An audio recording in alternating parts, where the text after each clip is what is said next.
Day to listen to the American adversaries. And you better listen. Don't let me come and get you, because it's going to be a blessing to teach you a lesson.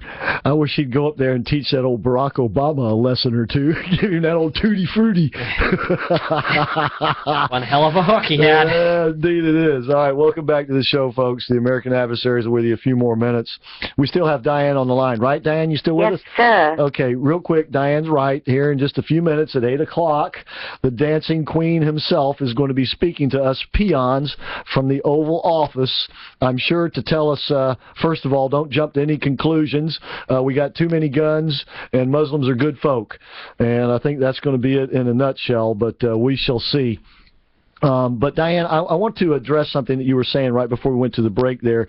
You know, you're discouraged, and obviously we got another year left of this administration, a little over a year actually until he's walked out of town. But you're wondering, will we survive that long? And certainly it is a legitimate concern. There's no question. At that edge there, it feels like. Yeah, but this takes me all the way back to the very first show, because one of the reasons Larry and I wanted to do this show from the beginning was that perception, that attitude amongst people, you know, sort of despair, if you will, or at least on the verge of despair. And the whole purpose of the show all along is to try to impress on you folks that our form of government is going to survive. It's going to survive Barack Obama because it was designed with guys like Barack Obama in mind. Absolutely. In other words, they didn't draw up the Constitution because they thought that a lot of good people were going to be governing us, right? If all we had was angels governing us, we don't need a Constitution.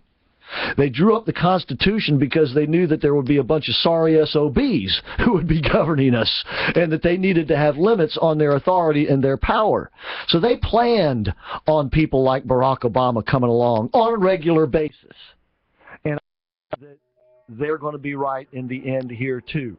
One of the reasons why I think this is Barack Obama kind of gives it away himself. He is so intent on taking away our guns. Why really is he so intent on taking away our guns? Do you, Diane, think that he really thinks that we'll all be safer if he takes away our guns? Do you think that? No, obviously not. He wants to take away our guns because he understands that right now, with the guns that we have, we're a huge threat. That it would be impossible for him to impose martial law, because he knows that if he were to impose martial law, we would take up arms and we would come after him. We would come after him and everybody that would be defending him and standing for him. Because we were at SeaWorld this weekend, and SeaWorld rocks, by the way. Yeah. And there was those PETA bunny huggers out there with their signs protesting. Yeah. And I wanted to roll down my window and say, why don't you go protest the abortionists?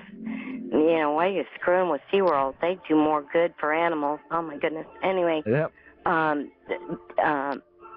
We walked in there armed for the first time. Well, I don't blame you. Ever. I don't. And there was canine units that I've never seen walking around that place. Yeah. And yeah, it's a scary time. And if you're armed, and did you see the president, Jerry Falwell's son? Yeah, he said arm yourselves, students, to the whole body of students. And Liberty University said, that's because exactly right. If they come here, we're going to give them what they deserve. That's exactly right. And you know what that sorry person Hillary Clinton said today on the news? Because that was brought up to her, and she said, yeah, and did you hear what else he said? He said, go out and get guns so that we can kill Muslims. Yeah. That's not what he said. That's not exactly. He said, arm yourself, because if they come here, we want to give them what's for. We want to be ready for them. That's exactly right. Yeah. And that's what America's all about. And if we would just take that attitude, that would be the beginning of the end of these scofflaws. That's because, right. See, what really inspires them on, what really gives them confidence that they will win in the end, is these liberal bozos going out there apologizing. Apologizing for them, making excuses for them. Oh, they do this because of global warming. Well, not in this country, and I'm telling you, there's more of us than them, and we're not going to have it. Well, we're not going to We're not going to lay down and die for it. Yeah, all I can say is, once again, get back to the very first show, and you know this because you've won a contest on this before when I said, kiss him on the lips. If he was in the studio. And the reason is because his actions are going to lead to a huge swing back to the conservative side in terms of politics. That's exactly right. And it's even turned Sonny around. Exactly. And it's happening. It's happening before our very eyes. Yeah. And I want to tell you, too, there was a group of Muslims by the bathroom area that were bowing to whatever they bowed to. It was that time of day, was it? in SeaWorld at Christmas time, where they are promoting Christ. I want to know why they were there.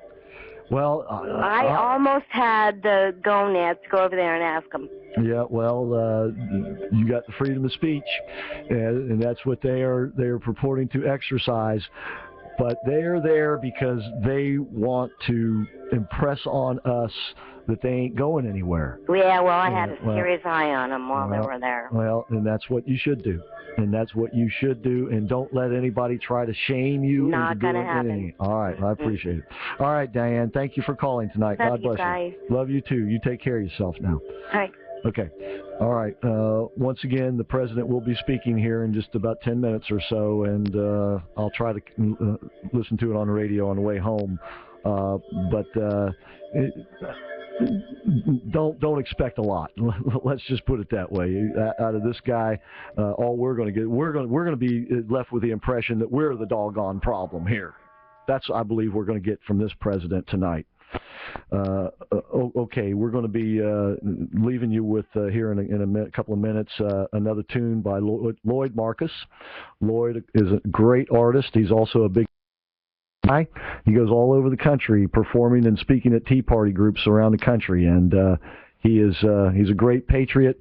And if you want to get a great gift for someone, Roxy Pacifics is a great gift. Also, Lloyd's CD, God, Country, and Love, is another great gift. Heck, wrap them up together, make a big package of it, like Santa Claus, you know. And you can get Lloyd's CDs at his website, which is LloydMarcus.com, LloydMarcus.com. That's LLOYD, Marcus, MARCUS.com. And as I said, it's a great CD. It's called God, Country, and Love. And tonight's selection is called Celebrate America. We've played it on the show before, in particular in times like this, when this president so anxious to apologize for us and find us to be the problem. I think that it's comforting and inspiring to hear things like Celebrate America, especially